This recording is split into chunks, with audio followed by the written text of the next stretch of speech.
Hey you guys, welcome back to my channel. I am so excited for today's video because we're going to be talking about 12 products that I personally would declutter out of my collection if I could get my money back.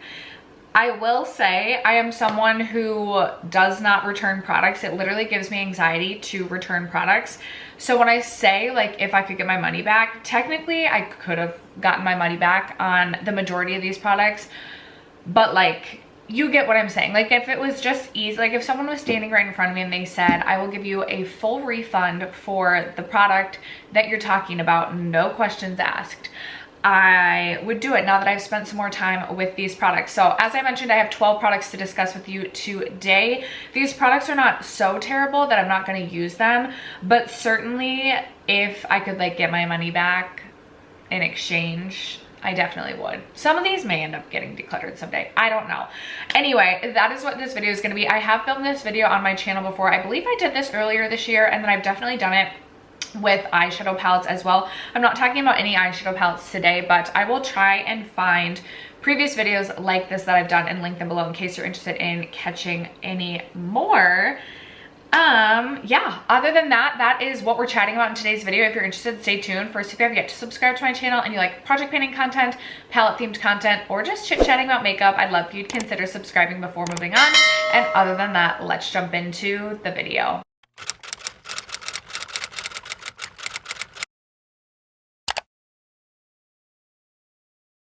All right, you guys, product number one. This is what actually, I was not planning to film this video today, but this product, as I was spraying it on my face, is what inspired this video.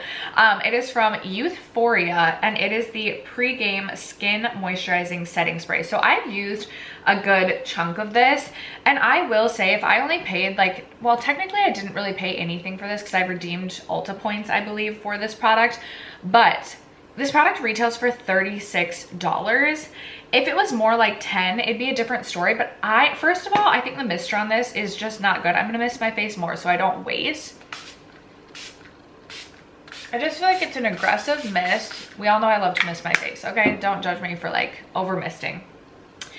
It's an aggressive mist. It has a weird smell to it.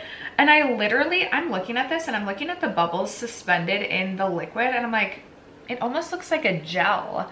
Anyway, where was I going with this? Oh, I have tried this as a priming spray. Like I spray it before I do makeup. The most frequent way that I use it is to like spray it as I'm applying my makeup. But I don't feel like it primes my skin. Like I don't feel like it really adds extra hydration. And because of the mist or the formula, whatever it might be, when I spray this on my face, I feel like I get, no matter how far I hold this away from my skin, I feel like I get like droplet spots on my foundation. And again, I just don't feel like it adds any sort of hydration. It's supposed to be a skin moisturizing spray. I loved the color of the packaging and I love that it said pre-game because that just, yeah, I'm all about pre-gaming. But I feel like if this spray were a pre-game, it would be one that would be in the toilet barfing before the actual game. It's not good. It does not know how to pre-game. Been there, done that. Okay, this next product I was so excited to purchase this year. It's from Undone Beauty. It's the Illuminating Primer Oil. I have really dry skin, so I love anything that's going to add extra hydration to the face. And I have tried the Brow Duo from Undone Beauty. Is a favorite product of mine. I was like a primer for, I believe this is $18. I was like, that is such a good deal, and it sounded right up my alley. I also felt like the way that this applied was just kind of cool, in that it has these like five like stainless steel balls on the tip. I just thought it would be really cool. So it says creates balanced dewy skin with cooling stainless steel massager.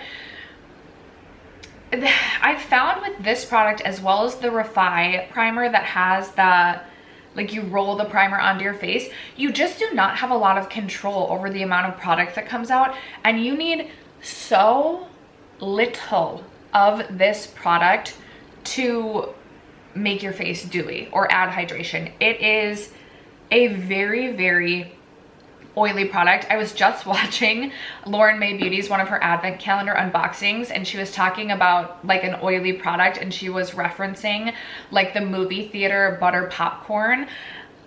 And like, and that film you do get on your mouth, I'm literally imagining it now. Also, I feel like my hair is driving me crazy. Anyway, this is giving me buttered popcorn vibes on your face. Just, it creates this film and this layer, and it's almost so hydrating that like it takes hours for this to set down. I had taken a picture of this after applying it earlier this year. If I can find that picture, I'll post it over here.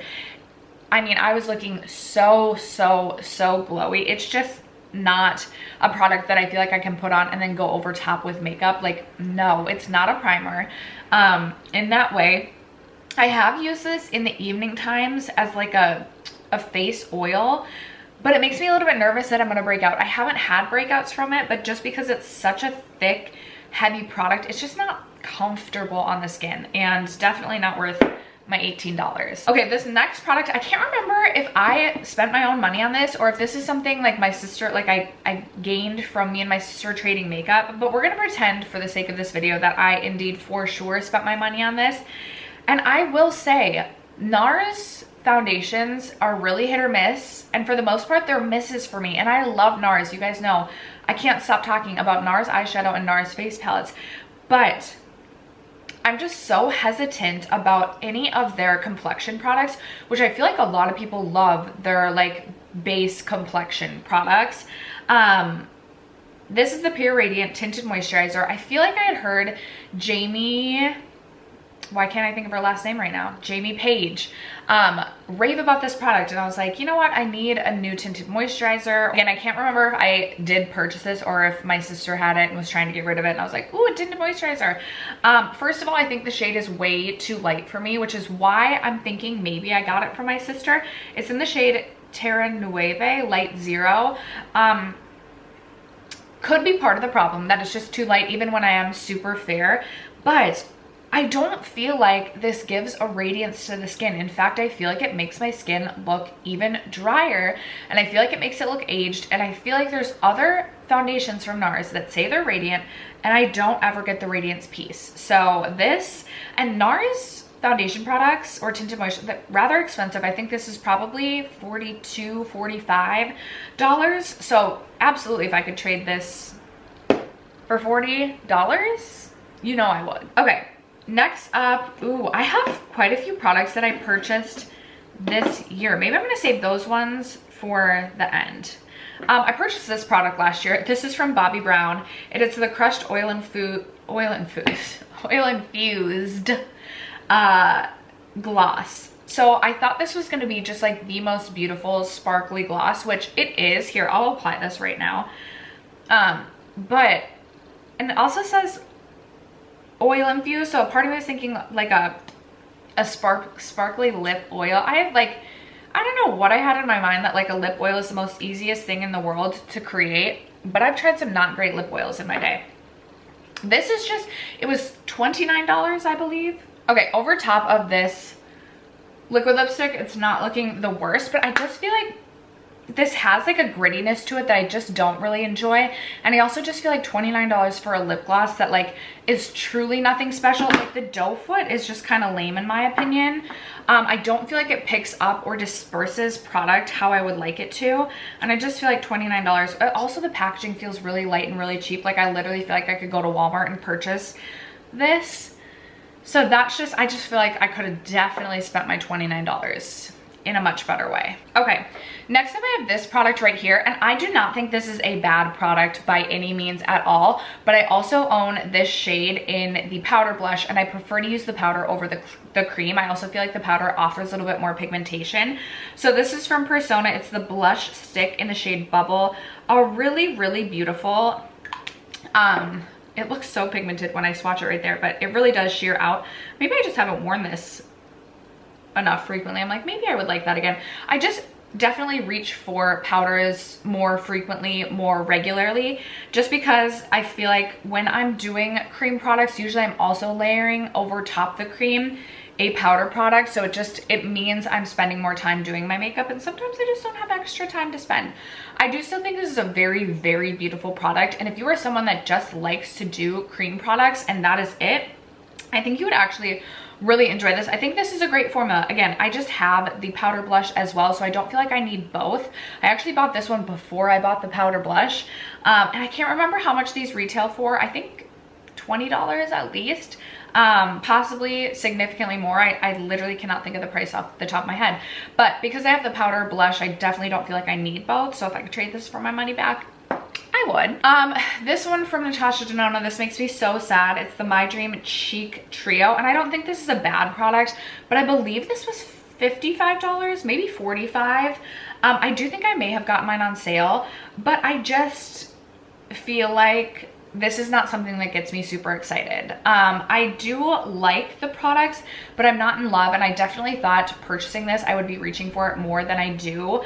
And because I just don't find myself reaching for it that frequently, I feel like I could definitely spend my $55 somewhere better, or like I could have gotten my $55, taken the $55 I spent on this, and just added an additional $10 to get like just a different Natasha Denona palette, like eyeshadow palette. I just feel like the blush, like,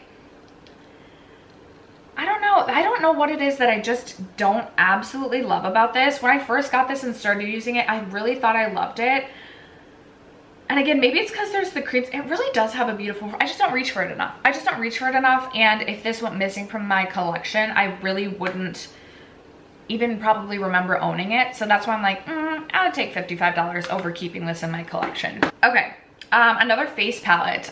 Purchased this one from Adept when I purchased one of the eyeshadow palettes that I may have got this tail end of last year when I got like the Adept Minka, not Minka, the Adept Ninhydrin and the Adept Heather Austin. And I had looked at the swatches of all four of these and just thought this is in the Valentina shade. I thought that this was the most beautiful. I believe that this is the deepest. And I do like a glowier cheek, but I found that these shades are so glowy that it's more of like a highlight rather than like a satin glow to the cheeks. Like I like a satin glow with my blush, but like that is like a stark highlight. So I found that I really cannot use these on the cheeks at all. And therefore I really just don't have a use for them because obviously they're way too deep to be a highlight for me. Like, do you see how metallic that is? That is just not what I'm going for when I'm like going into my blush. Like I like a glowy blush, but not a metallic blush. These next two products I really do like, but just because I don't reach for cream eyeshadows that frequently, I really don't think it was worth me spending well over $30 for both of these to have in my collection, because I just do not, like when I think about the actual cost per use, it's just not worth it. So up first, I have this one from Victoria Beckham. It's the Lid Luster in the shade Tea Rose. I really like this product. Packaging is super luxe. It is an absolutely beautiful shade. I just do not reach for products like this enough to make it worth keeping in my collection. And I also just feel like I'm not reaching for this because it's a cream shadow. It is a really beautiful smooth metallic, and if I want a beautiful smooth metallic on my lids, I can get that from one of my indie powder single shadows. I don't think, I'm just not a cream shadow girl. I believe these lid lusters retail for $36, so I've definitely used this under 36 times in its lifetime with me, meaning that this is costing me so far over $1 per use. So in that aspect, and it's not some super, super, super unique shade by any means that it's like so unique to my collection. So if I could get $36 back in exchange for this, I would. And then next up I have this one from Auric. It's the Defiant Smoke Reflect. I've definitely used this one more because I have worked on this in various project pans. So with this one, you're getting a cream shadow and then a lid topper. Again, I just am not the type of, like, I'm not the target audience. I don't know how many times I've reached for this. I want to say these retail for $39. I've still probably reached for this less than 39 times in its lifetime with me. So still over $1 per use. I'd rather have my $39. And then speaking of cream shadows. Okay, so the final 3 products are all purchased this year. They're not all cream shadows, but this is a cream shadow. This is from KVD. It's the Dazzle Stick. This is a beautiful product, but I believe these retail for like $20 or $24. I almost bought multiple of these, so I guess it's a win that I didn't. There it is, swatched right there. Super metallic, super beautiful, but just literally not the type of product I reach for. I have reached for this, I think, 3 times. So this cost me so far. I mean, yes, I plan to use this more than 3 times. But so far it's cost me over $5. If it's, oh my gosh, if it's $20, say, I can't remember if it's 20 or 24. It's cost me over $5 per use. I have this in the shade Hail Surge. I didn't need to purchase it. I'm looking at the swatch and I'm like, that's so pretty. I know it's pretty. I just cannot get myself to reach for that product. All right, and next up, both of these products I picked up during the Sephora spring sale. I should have known the Kosas Sun Show in the shade Beachy. What does this retail for? 30, 32, something like that. It's too glowy for me to like it that much. I think it's beautiful if you want a glowy bronzer, but even in the sun, or even in the summer sun, I just don't like something this glowy that frequently. Maybe a few times per month in the summer, but that's really it. It's just a little bit too glowy for bronzer. Again, I like something that has a sheen, but not something that's just so glowy, and I feel like this is just too glowy for my liking. I'm gonna keep it. I'm gonna try and get more use out of it next summer. If I don't get a lot of use out of it next summer, I might end up decluttering this, but I should have known better. I should have known better because I owned the original formula and I thought it was too glowy. And then finally, speaking of too glowy, I have this product from RMS Beauty. It is the Redimension Hydra Powder Blush. I have mine in the shade French Rosé. My daughter has played with this, so I guess that's a positive. I'm so disappointed because I've seen these half off and I'm like, ugh, if only I could have gotten it half off. I purchased this during the Sephora sale. I want to say these retail for $29, maybe 26, maybe 26. But it is just, so there is this swatched right there. It's a really, really beautiful pink shade, but it just is this really, really frosty, almost metallic shade. I think maybe I'm gonna try using this on a fluffier brush and see if I can just dispense some of that glow out a little bit more, or maybe try and use it so lightly just as a blush topper, but it's just too glowy for the blush that I'm looking for. And again, I don't like a matte cheek, I don't like a matte blush, but there's a very fine line between what I want for my glow and being too glowy, and for me this one is just too glowy. Plus I have so many blushes in my collection. I would definitely trade that for my money back.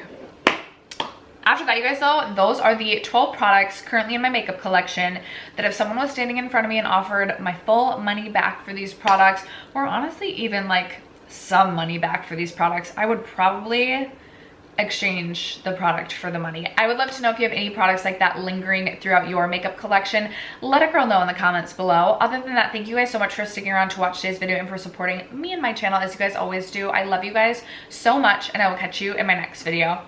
Bye.